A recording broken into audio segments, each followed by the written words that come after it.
1991 সালে দেশনেত্রী বেগম খালেদা জিয়ার নেতৃত্বে আমরা যে নির্বাচন করেছিলাম, তখন কিন্তু আমরা নরসিংদীর 5টি আসন থেকে জয়লাভ করেছিলাম।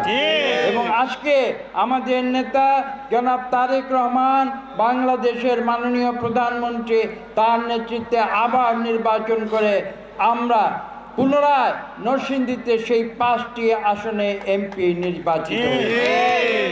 এবং আপনাদের মনে আছে শহীদ প্রেসিডেন্ট জিয়া রহমান, তিনি যে ক্যাবিনেট অফ ট্যালেন্টস, সারা বাংলাদেশ থেকে 10 জন মেধাবী লোককে নিয়ে তিনি মন্ত্রিসভা গঠন করেছিলেন। সেখানে আপনাদের নরসিংদী পলাশের সন্তান মরহুম আব্দুল মোমেন খান সংসদ সদস্য ছিলেন এবং মন্ত্রী ছিলেন। তিনি সংসদ সদস্য হয়েছিলেন নরসিংদী 1 থেকে সারা বাংলাদেশের 300 সিটের মধ্যে সর্বোচ্চ ভোট পেয়ে।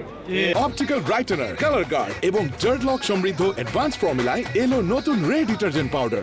এটা নরসিংদীর গৌরব। আজকে আমরা চেষ্টা করছি নরসিংদীর সেই গৌরবকে পুনরুদ্ধার করতে। নরসিংদী বিএনপিরও জন্ম দিয়েছিলেন মরহুম আব্দুল মোমেন খান। সেই নরসিংদী বিএনপিকে আমরা ঐক্যবদ্ধ করে আমরা এই নরসিংদী জেলার মানুষের কল্যাণে আমরা কাজ করে যাব।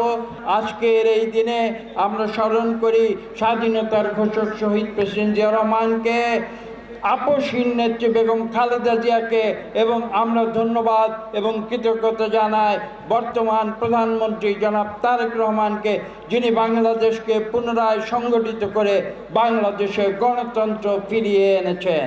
ইনশাআল্লাহ নরসিংদী একটি ঐক্যবদ্ধ জেলা হিসাবে বাংলাদেশের 64 জেলার নেতৃত্ব দেবে।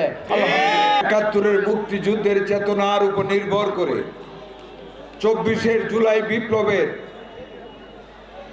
রক্তের যেই ধারাবাহিকতায় যেই নির্বাচনে আমরা জয়লাভ করে আজকে সরকার গঠন করেছি, সেই শহীদদের আত্মার প্রতি শ্রদ্ধা জানিয়ে